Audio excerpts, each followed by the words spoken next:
Ah, enfin, on va parler de TVA, ça va être génial. Contrairement à ce qu'on dit à tous les entrepreneurs, faut penser en hors taxe, là pour le coup, faut penser TTC. Vérifiez vos factures de vos artisans pour ne pas qu'ils vous appliquent de la TVA indûment, c'est-à-dire qu'ils appliquent 20% alors que vous seriez éligible à du 10%. Votre job en tant que marchand de biens, c'est d'être marchand de biens. C'est de trouver des opérations, c'est de créer de la valeur. Ce n'est pas de devenir un expert comptable ou un fiscaliste, ce n'est pas en tout cas de devenir un expert de la TVA. La déclaration de TVA en elle-même, ça reste l'impôt le plus complexe pour savoir comment compléter une déclaration de TVA. Même nous, on peut encore en apprendre tous les jours. Bonjour à tous et bienvenue dans ce troisième épisode de notre mini-série dans le podcast MDB Academy sur la fiscalité du marchand de biens. J'ai à nouveau le plaisir de recevoir Guillaume et Maxime du cabinet Only-Compta. Bonjour messieurs. Bonjour. Et ravi de vous retrouver pour cet épisode que beaucoup attendent. Avec impatience. Avec impatience. Ah, enfin, on va parler de TVA, ça va être génial. Et donc, on va couvrir un petit peu dans cet épisode, sans rentrer pour autant dans un cours magistral. On va parler un petit peu des enjeux de TVA pour le marchand de biens. Avant de vous céder la parole, je voudrais lancer un message. Peut-être que je serai entendu, et je l'espère en tout cas. Votre job en tant que marchand de biens, c'est d'être marchand de biens. C'est de trouver des opérations, c'est de créer de la valeur, c'est de trouver des solutions là où les autres ne voient que des problèmes.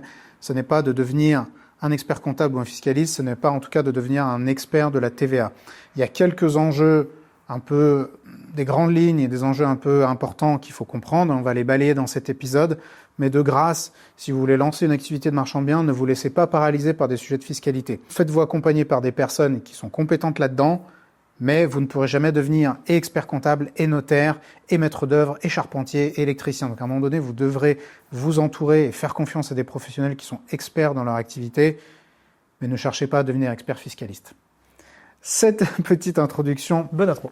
étant posée, je voudrais qu'on parle pour que les gens comprennent. La plupart des gens, en tout cas, je ne sais pas si c'est votre retour aussi, mais la plupart des gens qui viennent se former chez nous et qui lancent une activité de néo-marchand de biens sont des personnes qui ne viennent pas de l'entrepreneuriat. C'est-à-dire, on est plutôt sur des reconversions ou des gens qui lancent un truc en parallèle d'une activité salariée. Mais la majorité des personnes qui lancent une activité de marchand n'étaient pas entrepreneurs avant. Est-ce que c'est aussi le ressenti que vous avez statistiquement ? Oui, clairement oui. Okay. Complètement. Donc, est-ce que vous avez une idée d'un ratio à peu près ?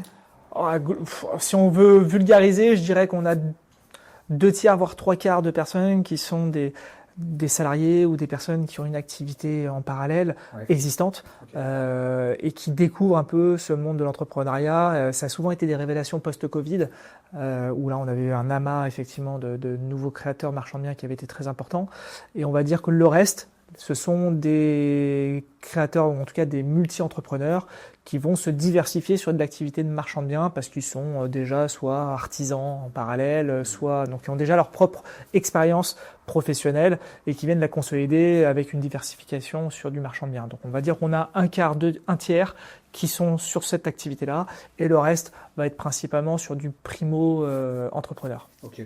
Et ça a une vraie importance pour le sujet de TVA, c'est pas une digression, c'est que un entrepreneur classique, on va dire, quelqu'un qui a déjà l'habitude d'avoir une activité encadrée par une société, va avoir une certaine approche de la TVA, c'est-à-dire que lui va considérer la TVA comme quelque chose de neutre.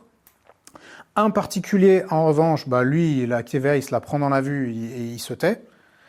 Et un marchand de biens, c'est une créature un peu hybride qui est quelque part entre les deux. Parce que oui, il y a une société, donc théoriquement, la TVA, elle est censée être neutre, mais elle n'est pas du tout neutre, et c'est ce que nous allons voir dans cet épisode. Et justement, je rebondis sur ce vas-y. sujet intéressant, dans le sens où les personnes qui ont un profil de multi-entrepreneurs et qui ont des expériences de société sont souvent très déstabilisées par la création d'une activité de marchand dont le régime de TVA est différent de ce qu'ils connaissent. Et donc, c'est beaucoup plus facile pour un particulier primo-entrepreneur de comprendre les mécaniques de TVA plutôt qu'un multi-entrepreneur qui va justement casser un petit peu ses prérequis, ses préconçus qu'il a pu obtenir pendant un certain nombre d'années parce que c'est totalement différent de ce qu'il a pu rencontrer auparavant. Et c'est le cas également de certains de nos confrères experts comptables qui sont habitués à accompagner des activités classiques et du coup qui peuvent être déstabilisé dans l'accompagnement d'une activité de marchand parce que les réflexes que l'on peut avoir traditionnellement sur du secteur commercial, économique et commercial, on va les perdre quand on est sur une activité de marchand de biens. On ne va pas accompagner de la même manière, on ne va pas avoir des conseils de la même manière, notamment sur des restructurations holding ou sur des montages qui sont un peu plus structurés. Et justement, je souris pendant que tu dis ça, pas parce que ça me fait sourire ce que tu dis, parce que je repense à une anecdote de quelqu'un qui est venu en formation. Il avait une activité de marchand depuis 2-3 ans, mais il a quand même jugé bon de se former et il a bien fait. Parce qu'il vient me voir et il me dit, mais moi, mon expert comptable, il me déduit toute la TVA de mes factures. Je dis, ok, super. Je dis, mais juste serre les fesses que pendant 3 ans, l'administration fiscale s'en rende pas compte. Parce que, comme on va le voir dans cet épisode, c'est pas trop possible. Normalement, c'est pas censé avoir lieu. Pour remettre un petit peu de contexte, et je vous laisserai éventuellement préciser, la TVA, en général, elle est supportée quasiment intégralement par le particulier, parce que lui, il arrive en bout de chaîne, donc il achète un produit ou un service, il y a la TVA sur le produit ou le service, selon le taux applicable, il la paye, et puis c'est perdu. C'est une forme d'impôt. Taxe sur la consommation. Taxe sur le consommateur final. Taxe sur le consommateur final, merci de le préciser, dont les recettes, on le rappellera, représentent 2 fois l'impôt sur le revenu des personnes physiques. 60% du budget de l'État. Donc c'est absolument colossal, alors qu'une entreprise, normalement, n'est qu'un véhicule de transit pour cette taxe, parce qu'elle la collecte et elle la reverse. Donc quand elle paye de la TVA sur un produit ou un service, elle récupère cette TVA, et lorsqu'elle en collecte sur ses factures, elle doit la restituer à l'État. Donc c'est neutre, théoriquement. Pour une entreprise, c'est censé être neutre. Tout à fait. Mais, comme nous allons le voir, pour une entreprise de marchand, ça n'est pas le cas. Parce que... On rompt la chaîne. Vas-y. Alors, En fait, on rompt la chaîne où on doit collecter. Donc, si on collecte, on peut déduire. C'est toujours le principe de réciprocité fiscale. Donc, si je suis un collecteur de TVA, je peux déduire toute la TVA sur mes dépenses. En revanche, si je me retrouve à ne plus collecter la TVA, du coup, je romps cette chaîne. Et donc, ça veut dire que toutes mes dépenses, je ne peux plus les déduire. Et donc, c'est là où, justement, on va savoir où est-ce qu'on se positionne et est-ce qu'on va rompre cette chaîne de TVA collectée. Donc, quelles sont les opérations sur lesquelles on va rompre cette chaîne de TVA collectée? Donc, quelles sont les opérations qui ne sont pas soumises à la TVA? Et donc, il y a une vraie subtilité. La vraie subtilité, en fait, dans l'activité de marchand, elle est de savoir quelle opération est soumise à quel régime de TVA. C'est là où il y a de la subtilité, du flou artistique, et c'est surtout là où il y a du mouvement et tout n'est pas toujours clair. Et je vais te donner la parole, Maxime, vraiment dans 10 secondes, juste pour essayer de faire comprendre un peu l'esprit de cette règle fiscale particulière. C'est comme si vous vendiez des produits d'occasion sur le bon coin, en quelque sorte. En fait, un promoteur, au contraire d'un promoteur qui lui fait du produit neuf, donc là, il n'y a pas de sujet, l'administration fiscale, dans un certain sens, elle va considérer qu'un marchand de biens, il fait un peu de l'occasion. Il fait un peu du marché de l'occasion, mais de l'immobilier. Et donc, il va pas forcément mettre en vente des trucs neufs. Et comme il met pas en vente des trucs neufs, qui sont des biens immobiliers en l'occurrence, il va pas forcément être soumis à TVA. Il y a quand même quelques subtilités, le parallèle va devoir s'arrêter à certains moments, mais voilà, l'idée c'est qu'on a un régime fiscal au niveau de la TVA qui va être très spécifique, qui va dépendre de qui vend et de quelle est la qualification du bien, mais surtout je reviens un tout petit peu en arrière parce que la TVA elle a un énorme impact, parce que en tant que marchand de biens, le plus souvent on va vendre à un particulier. Comme on l'a évoqué, le particulier il paye TTC, ça veut dire que la TVA, il s'en fiche. Demain, j'achète un ordinateur, il coûte 1200, c'est du hors-taxe, du TTC, je m'en fous. Il est à 1200, il est dans mon budget. Un bien IMO, c'est pareil. Et le truc, c'est que quand on a un prix de vente qui est fixé par le marché, plus un particulier qui, du coup, ne tient pas compte de la TVA dans ses calculs, il regarde juste si c'est dans ses critères, l'État, il va appliquer une règle de calcul, et bien la dernière variable qui va rester, elle se situe chez le marchand de biens, dans sa marge. Ça veut dire que si on est dans un mauvais schéma, dans un mauvais cas de figure, si j'applique plus de TVA alors que j'aurais pu en appliquer moins, la seule chose qui va baisser, c'est combien d'argent il va rester au marchand de biens.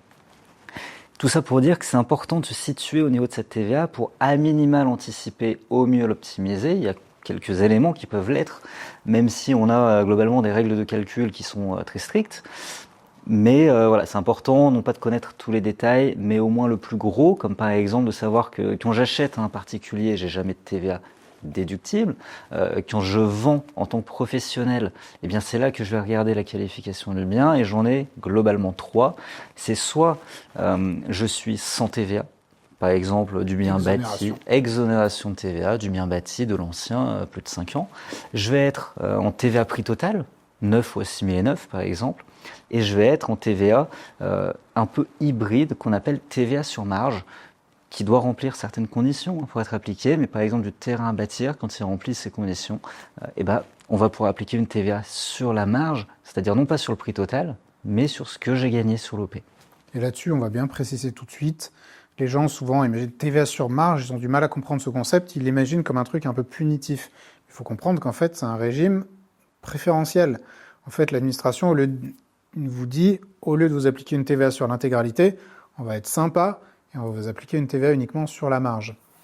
C'est toujours la même logique, puisque je n'ai pas collecté au moment de ma vente sur la totalité, je ne peux pas déduire sur mon achat. Donc là, l'administration dit, sur ton achat, tu n'avais pas de TVA quand tu as acheté, donc tu ne peux pas en récupérer. Donc sur la vente, on ne va pas t'appliquer sur le prix total, tu paieras que sur le différentiel, et donc tu prends les 20% qui sont à l'intérieur de cette marge. Donc c'est pour avoir une logique économique qui soit toujours fiscale. Ouais.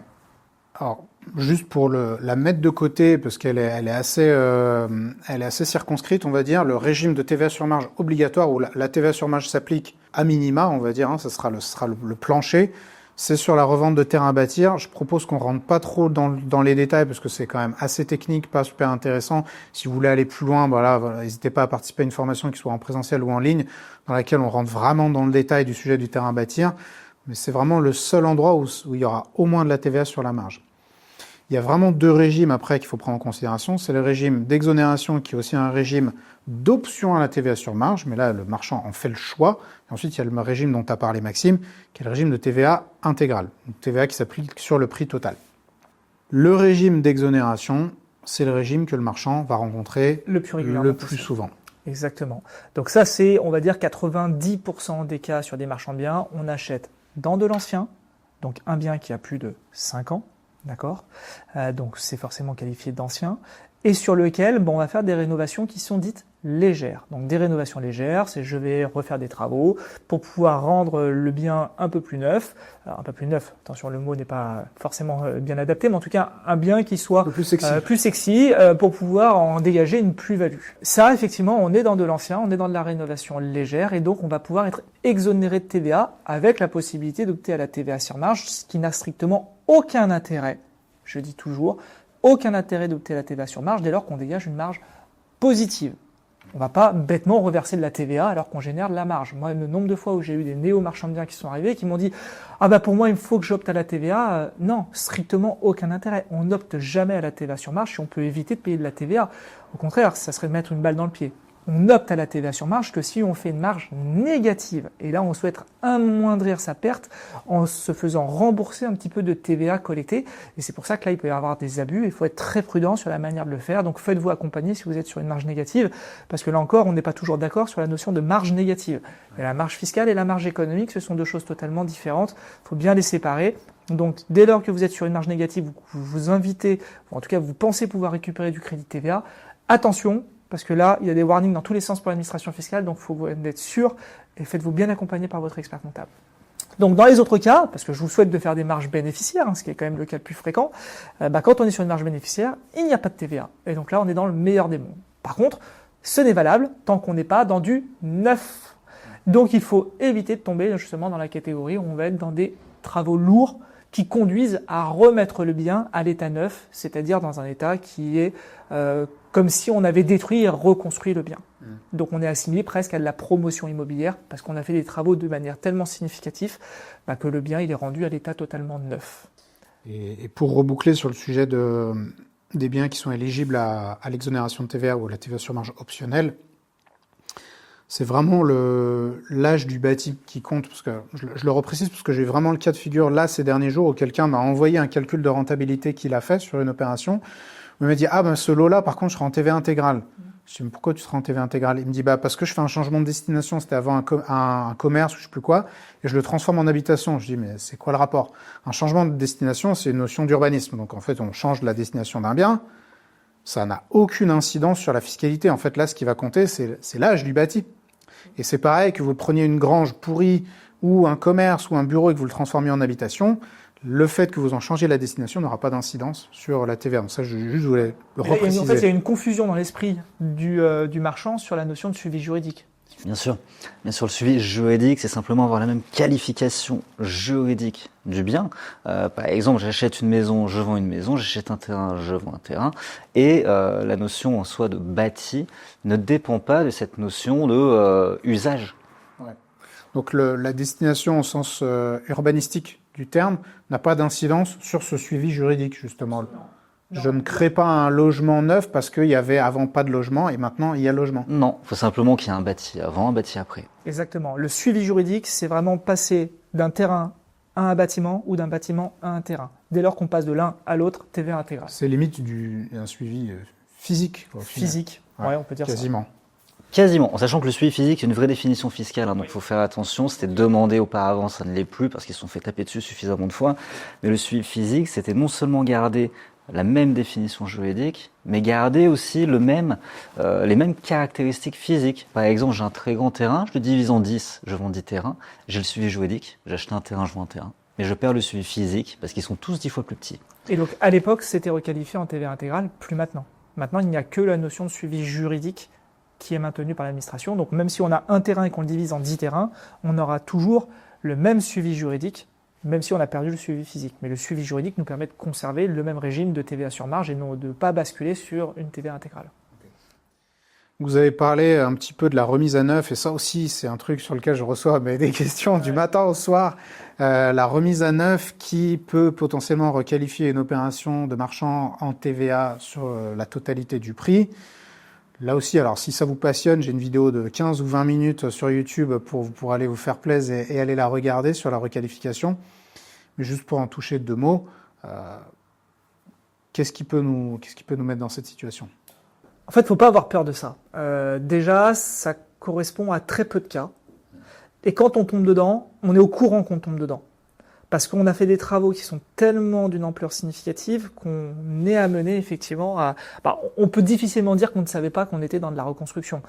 C'est pas parce qu'on a changé 3 murs et 3 prises qu'on va tomber effectivement dans de la requalification sur du neuf. Donc le neuf, pour pouvoir basculer dedans, il faut qu'on ait fait des travaux qui sont d'ampleur.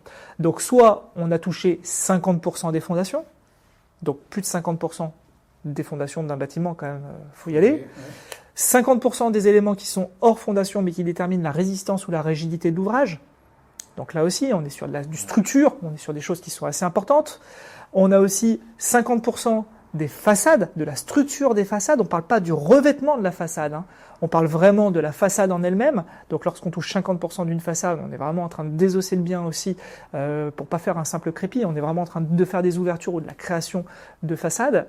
Ou alors, et c'est ça l'autre bien qui est le plus important, en tout cas qui pose souvent des questions, c'est lorsque l'on va toucher plus de 2 tiers, donc 66%, plus de 66%, sur les 6 catégories de seconde œuvre les plus fréquentes. C'est-à-dire si on fait plus de 2 tiers des fenêtres, si on fait plus de 2 tiers des planchers, si on fait plus de 2 tiers des cloisons, plus de 2 tiers de l'électricité, plus de 2 tiers de la plomberie, ou plus de 2 tiers du chauffage.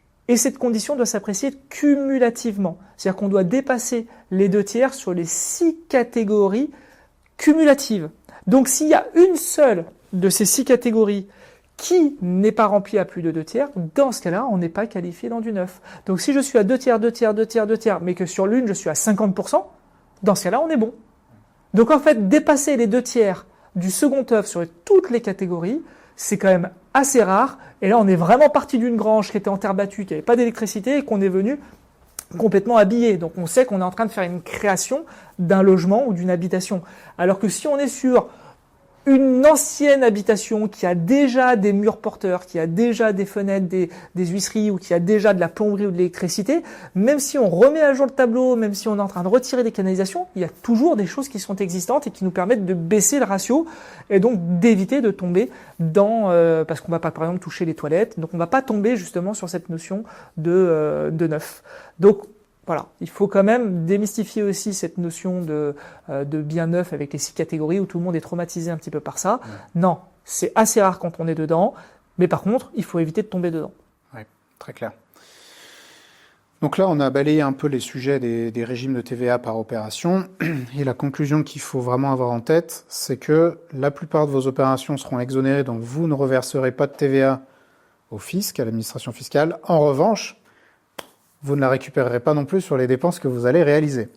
C'est le corollaire, bien sûr. On va avoir de la TVA sur les ventes, on va avoir de la TVA sur les achats. Si on n'a plus de TVA sur les ventes, la chaîne est rompue, comme disait Guillaume, on n'a plus de TVA sur les achats. Et donc, contrairement à ce qu'on dit à tous les entrepreneurs, faut penser en hors taxe, là, pour le coup, faut penser TTC. Et justement, là, tu mets le doigt sur un truc qui est ultra important et une erreur qui est très, très, très fréquente chez les néo-marchands de biens, ou même chez des marchands de biens installés, mais qui n'ont pas le raisonnement qui va bien, parce qu'ils ont voulu économiser 3000 balles de formation, c'est que, en fait, ils ne réalisent pas nécessairement que les entrepreneurs qu'ils ont en face d'eux, notamment les artisans, leur appliquent systématiquement une TVA à 20, au lieu de 10. En se disant, c'est une entreprise, donc on s'en fout, c'est neutre, sauf qu'en fait, pour vous, marchand de biens, la TVA, elle sera perdue. Il y a beaucoup de méconnaissances à ce sujet de la part des artisans qui pensent que parce qu'ils vont facturer une entreprise, ils doivent appliquer de la TVA à 20. En fait, ce n'est pas la nature du preneur qui importe au niveau de la TVA, c'est la nature du bien concerné par les travaux qui va définir le taux de TVA qui sera appliqué par l'artisan. Donc si le bien est une résidence depuis plus de 2 ans, elle est éligible au taux de 10%, même si je facture un particulier, ou si je facture un marchand de biens, ou si je facture une SCI qui détient ce bien. C'est vraiment la nature du bien dans lequel j'ai fait les travaux.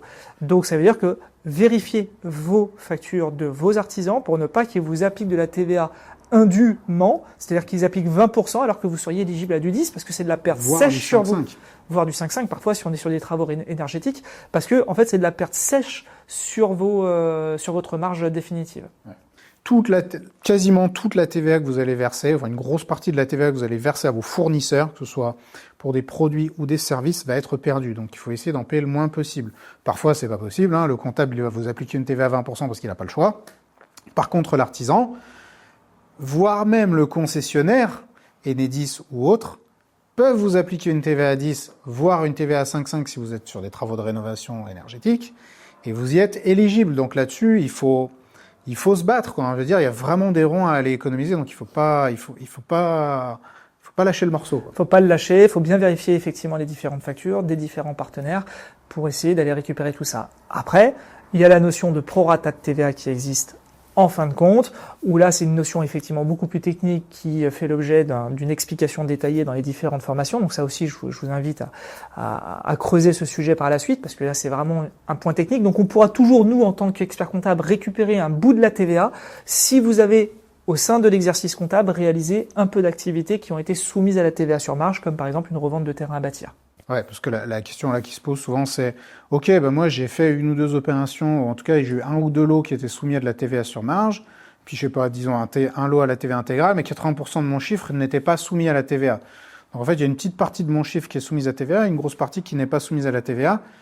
Donc si j'ai une dépense qui est dédiée au lot qui est assujetti, là je peux récupérer. Mais par contre, pour toujours la TVA que je paye à mon expert comptable tous les ans, là, je le paye sur un exercice, je le paye pas sur une opération ou sur un lot. Donc, c'est effectivement là que... On va calculer un prorata, c'est-à-dire qu'on va prendre toutes les dépenses transverses, donc toutes les dépenses de fonctionnement qu'on ne peut pas affecter ou rattacher directement à un lot.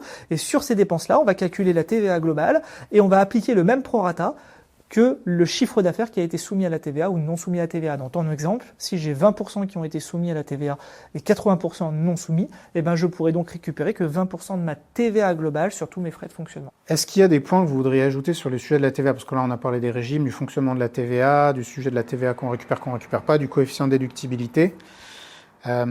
Comme la plupart des gens qui viennent vous voir n'ont pas nécessairement eu d'entreprise avant, comment ça se passe la TVA en termes de déclaration, juste pour poser un petit cadre Enfin voilà, moi j'ouvre ma société de marchand, demain je sais pas trop quoi faire, comment je fais mes déclarations de TVA, qu'est-ce que je mets dedans, qu'est-ce que je mets pas dedans?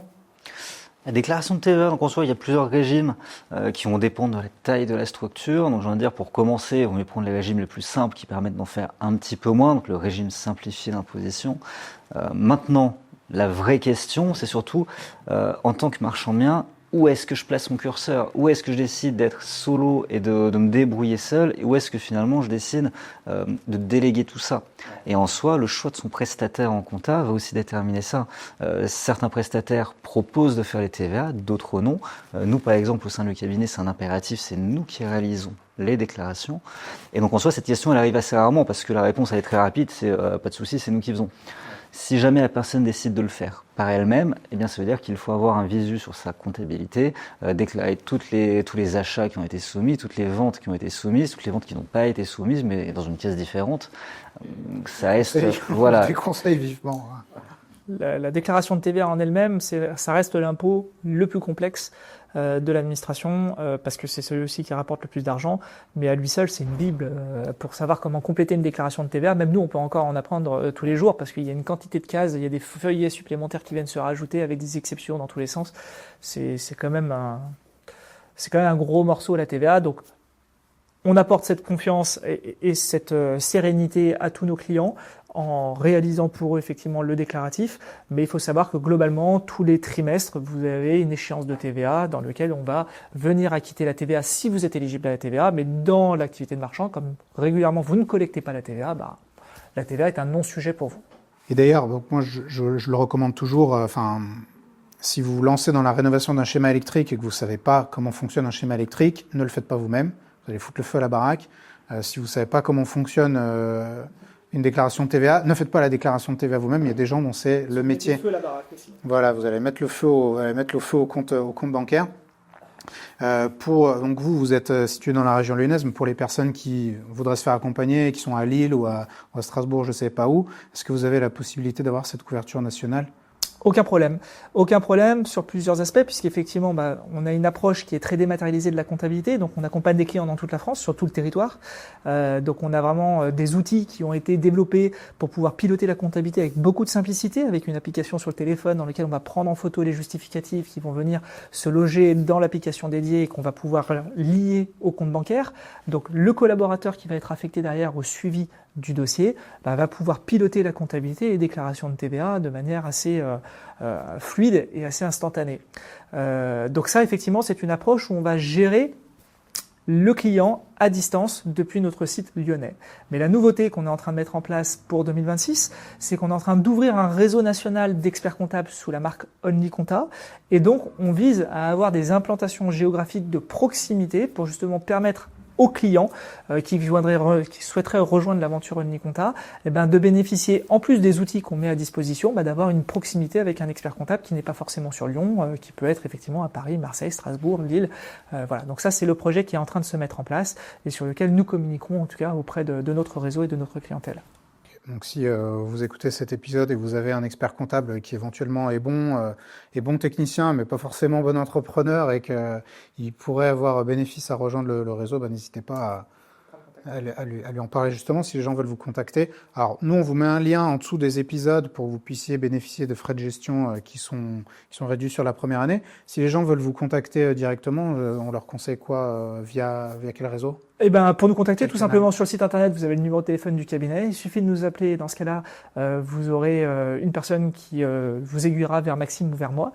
Ouais. Donc, on sera accessible pour pouvoir répondre aux différentes questions. On a également 2 autres associés, Samantha et Séverine, qui sont à même de pouvoir répondre et renseigner tous les clients marchands de biens sous une phase de prospection. Et sinon, vous avez également un formulaire en ligne à remplir sur lequel on répond globalement dans la journée ou sous 48 heures maximum. Ce qui fait vraiment notre force, et ça vous pouvez le voir sur les avis Google, c'est qu'on est un cabinet ultra réactif avec des notes Google qui le traduisent, justement parce que c'est notre fer d'arme. C'est là-dessus qu'on a vraiment essayé de mettre en place notre concept, c'est de pouvoir avoir un engagement vis-à-vis de nos clients, c'est de répondre d'ici la fin de la journée, voire au maximum dans les 48 heures sur toutes les questions qu'on peut nous poser. Et donc on a une ultra réactivité qui est extrêmement appréciée. C'est ce qui a fait le succès du cabinet. C'est parce qu'on a mis vraiment l'attente du client d'avoir une réponse le plus rapidement possible. Voilà.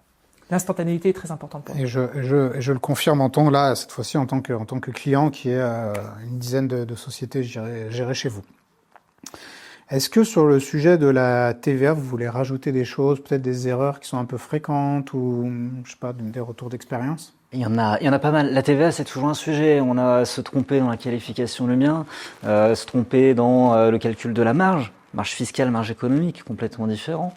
Faire des options alors qu'il aurait absolument pas dû exercer cette option. Sur les actes notariés, on sort un tout petit peu de la TVA, mais on reste dans la fiscalité avec des droits de mutation, où on ne dit pas qu'on achète pour revendre auprès du notaire et qu'on n'a pas les 0,715, qui est une aberration.